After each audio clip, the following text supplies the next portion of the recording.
Hello friends जय जगन्नाथ मु पूजा आपण मानु स्वागत जनावछि मो यूट्यूब चैनल ओडिया ब्लॉगर पूजा को आपण माने सब केमिति अछंदी त मु आशा कर भगवान का दया समस्ते भलरे थिबे। आज ब्लॉग रे मु क्षीरर सररु केमिति घियो कड़ा जाए ए वीडियो रे आपण मानक सहित शेयर करबी त कंटिन्यू स्किप न करिकि देखंतु। त चुटकी हमर सकाळ रेडी हेकी ट्यूशन चललेनी बैग पकेकी तो सी गला परे मु संगे संगे सोमवार त रोसे कर देली कट्टिकी भाजी देली टावा रे तापरे मुनिका बैगण आलू आ कदली सब पकईकी संतुला करदेली आंब चुटकी आमर केमती खाइला बेले होची देखंतु। रोसे सारी माँ झी बसी पड़लु खाइबा बहुत लेट हो गलानी कहीं सोमवार सी भी बहुत दुष्टामी करची खाइला समय कहवा कथा नहीं। तापरे ताकू टिके मु शुआई देली मु जदी ताकू न धरिकी न गेला करी सी शोइबनी टोटाली ताकू शुआई देला परे मु सप्ताहकर रखी एतिकी सर तो देखो आज भी सर टिके काढ़ीदेली क्षीरटा सीझीगला मु सरटा एमती काढ़ीदेली काढ़ी मुझे भल भाव जी ग्राइंडिंग करदेवी। तो क्षीरटा को जदि आम फ्रिज रे रखा तो ता सरटा बेसी बाहर कि आम सेमती रखिले तार सरटा टे कम बाहर। तो मु अल्प पानी देदेली आपको भल भाव ग्राइंडिंग करदे मु ग्राइंडिंग करदेली एथर भल भाव ग्राइंडिंग करदे जमीती सरटा माने भल भाव फेंटी हो तापरे मु गोटे डाली बुलारे मुझे भल भाव फेंटी देली कहीं सी घी अंशटा ऊपर को उठेदब। तो भल भाव देखो आमर फेंटी देली आबे माने बड़ टिके बेलेटा होची सर अल्प थिला तो सेतिपई टिके लहुणीटार काढ़ा को टिके माने होनी टिके प्रॉब्लम देखौची। तो मु भल भाव ताको फेंटी देलेनी आउ बहुत बढ़िया भाव से फेंपण गुड़ाक सब बाहरी पलानी महण जाक सब बाहरी पलानी देखंतु। तापर एबे मु ताको गोटे टाटिया को स्टील टाटिया को काढ़ी देबी घी काढ़ा पाई।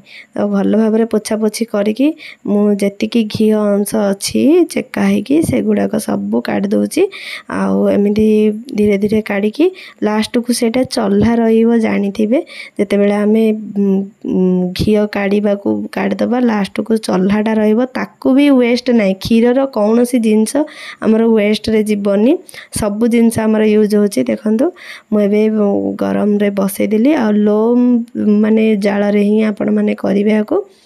तो मु हल्का हल्का ताको टिके मु घांटी दूची कहीं तल आड़ कड़े लगिज आईटा घी जिते बड़े बसौन ना भल भाव पूरा माने से पानी अंशटा जमीती अच्छी तार सब मरीजार अच्छी नहले कौन हम ना घीटा जदि आप रखिए अधिक दिन स्टोर कर रखिले खराब हो माने बास्ना हो कि भल लगे।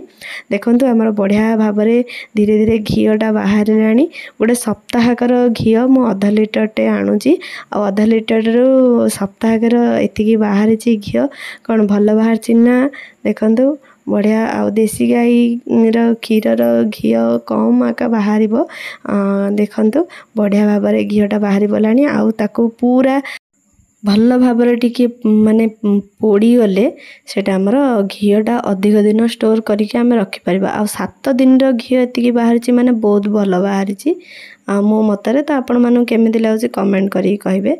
तो चल्हा बाहरी थिला आमे जो फेंटिला परे हमर लहुणी रो चल्हाटा बाहरुची एथिरे मु आउ टिके पानी दे देली पानी दे देकी ठंडा पानी देले तो और टेस्ट लगे किंतु फ्रिज तो नहीं कौन करवा आउ जदि मु एई सरटा को मु जदि फ्रिज रे रखी थांदी तो आउरी बहुत बढ़िया भाव घी बाहर था किंतु आमे बाहर रखिबा फ्रिज तो नहीं से बाहर रखा पड़ू। तो मुझे कंचा लंका लुण फेंटी देली आ पी देली बहुत बढ़िया लगिला पेट पूरा ठंडा ठंडा आणुथिबे तो माने चल्हापणा बिक्री होथिबो आ ए चल्हापणा पीबा को मते बहुत पसंद मु जुआड़े भी जाए जो गले भी खरा दिन है माने चल्हापणा फास्ट पीबी।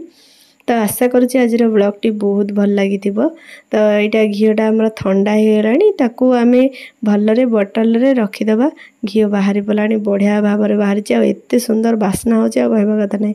तो आज ब्लॉग टी जब भल लगी निश्चित भाव में लाइक शेयर कमेंट करने को जमार भी भूलें। जो मैंने सब्सक्राइब करना शीघ्र जाए सब्सक्राइब करूँ जल्दी जल्दी जातु सब्सक्राइब कर दिंतु ऑल नोटिफिकेशन बटन को निश्चित भाव में दबातु। जय जगन्नाथ पुणी देखा नेक्स्ट ब्लॉग रे।